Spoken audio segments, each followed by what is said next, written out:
What's up, guys? We're here. Welcome back to the channel. So today we're going to be talking about and going over the breach mechanic inside Path of Exile 2. I've been playing a ton of breach. It's been pretty much the only endgame mechanic I've been doing to farm up all of my currency because honestly, it's the best one and the most fun. So we're going to go through all the different things about breach, how it works, the boss, and everything you need to know so that way when you get into maps, if you want to start farming breach to get more currency and get some sweet juicy rewards, then you will be able to. So first things first, what is breach? Breach is one of the 5 endgame mechanics that we have here inside of Path of Exile 2. We got breach, expedition, delirium, ritual, and then we have bossing, and then we have the pinnacle boss, which is something completely separate. It's the arbiter. So we're going to be talking about breach. It's one of the 4 mechanics, and to identify the mechanic, it's going to be highlighted here with one of these hand icons on your map atlas or the world atlas tree, which indicates that you have a breach inside your map. Now, what is a breach itself? Breach is where you run over the hand, and it's going to do an expanding purple aura where monsters from beyond this universe come in, and you're just going to be killing them left and right, trying to get as many breach splinters and resources and currency that you guys can get. It expands and expands and expands as you continue to kill more and more monsters. The more monsters that you guys kill when you're doing breach, the longer that the breach will continue to go, and then if you're struggling on it, the breach will be sucked back in and the breach will end. Throughout your breach, you'll be seeing some of these items here, or these things, these hands that pop up out of the ground. If you run over these hands, they'll be dropping some breach splinters, which is really, really good. So you kind of want to key in on where you're seeing these breach hands that spawn from the breach, just to get some more breach splinters, which just makes it better for all of your resources leading up to the breach boss. Now, there's a different array of monsters that can spawn during the breach, which is great, in different directions. But as you continue to kill all the monsters, you will get a lot of rewards when doing this. So if we can come back here, you'll be getting breach splinters. These are the initial things that drop when you are doing a breach. And you need to stack up to 300 breach splinters, which will give you a breach stone. Now, breach splinters get dropped a few different ways, as one way we described here with the breach hands that spawn from the ground, but other ways just killing breach monsters as you continue to do this, right? So breach splinters, however, will only drop in a tier 11 map or higher. So you have to be in a tier 11 map or higher for the breach splinters to start dropping. So I do advise that when you are doing your breaches, at least on the map atlas, that you don't start doing them until you can do tier 11s or higher. Otherwise, you're just wasting the breach because you won't be able to get the breach splinters. Now, with that said, breach splinters, you got to rack up about 300 of these, and then you get a breach stone, and this is how we go fight the breach boss. So on the map atlas, you have your little skull here up in the corner. This will bring you back close to your home, and right next to your home where you first started your atlas, you'll have a realm gate. And a realm gate is where you will put the breach stone, and this is where you'll fight the breach boss. The breach boss itself on our tree starts off with 0 of these points. In order to get these points, you do have to fight the breach boss at each level. So the first time that you fight the breach boss, you will get 2 points, which you can put anywhere you want from the starting here. And then each time you beat the next level of the breach boss will give you 2 additional points until you get to 8. So each one of these where it says the twisted domain difficulties is +1 to the difficulty, which is where we get the kind of name of like you're fighting a T1 Zesh, a tier 2 Zesh, tier 3, tier 4.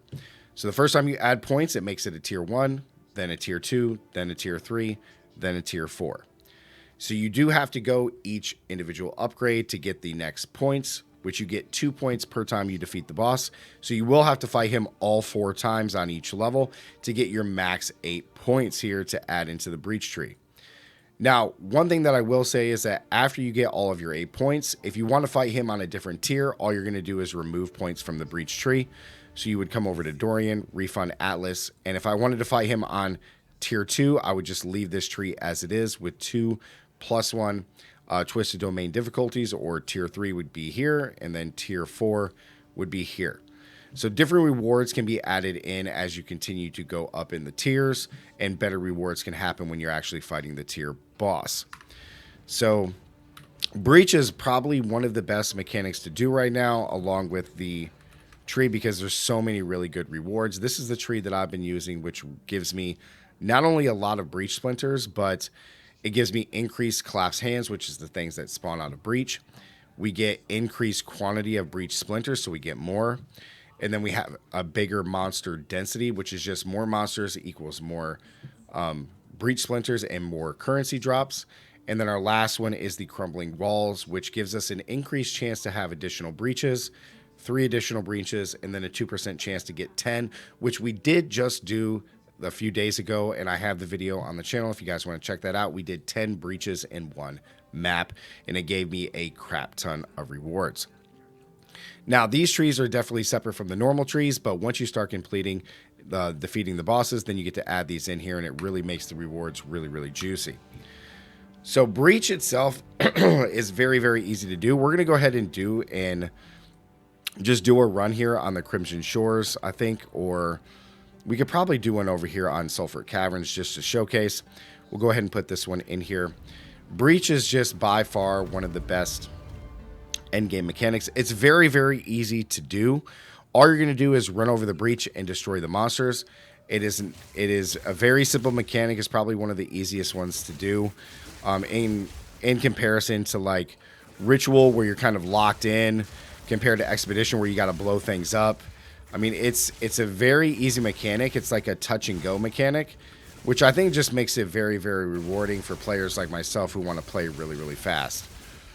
Breach is super strong right now, I will tell you, so I would definitely advise if you want to go do something else or get used to something else, because I'm sure that it will get a slight nerf maybe at some point. But in order to find your breach on the map, you can see from when you're about a screen away, you can see these purple lines that show up. These purple lines that will show up indicating where the breach is at, and this will guide you in order to find your breaches on the map. So you can find these here. It gives you the arrow, or kind of like the slip stream to where the purple stream is. And then you have this breach hand that you're just going to run over. Now, when you first start it, it's just going to expand. You run over it, and monsters start appearing. And then all you're going to do is just kill as many monsters as you can. There goes the collapse hands that drop more splinters. Then you got Breach Lord collapse hands that can drop even more splinters.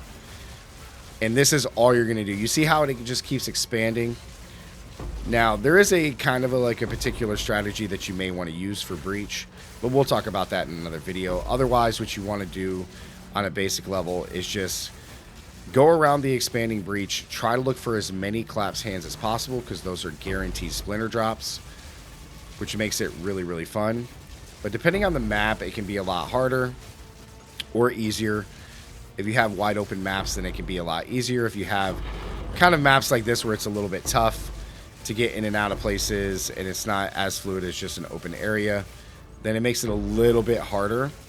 But again, as long as you're killing monsters, you will be able to finish the breach. And then you can see there that the breach just ended when the purple aura recedes back in. So after that, you're just going to run around, pick up all your stuff, and that is a breach. That is a breach start to finish. We rack up a bunch of breach splinters, which is really good. I had, what, 290, 289 or something like that. So let's see how many we got. Get some nice, juicy rewards here, which is really nice. Once you get all your points, it makes running breach very, very good. Then you continue to get these breach tablets, which we're going to talk about in just a second, since I just found one, after we pick everything up. But you can see it's all indicated on the map, all the stuff that you want to pick back up.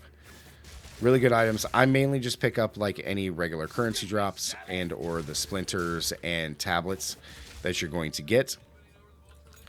Because the tablets are the next big thing about running breaches, which makes it really, really nice. You can end up putting breaches in almost every single map that you're running. You're going to be looking for these breach cursor tablets. Now, these can drop from just doing breaches, or you can find them randomly.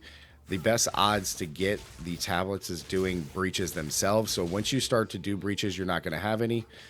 But when you find a map that has a breach, do it, and you should be able to get a splinter drop or a tablet drop.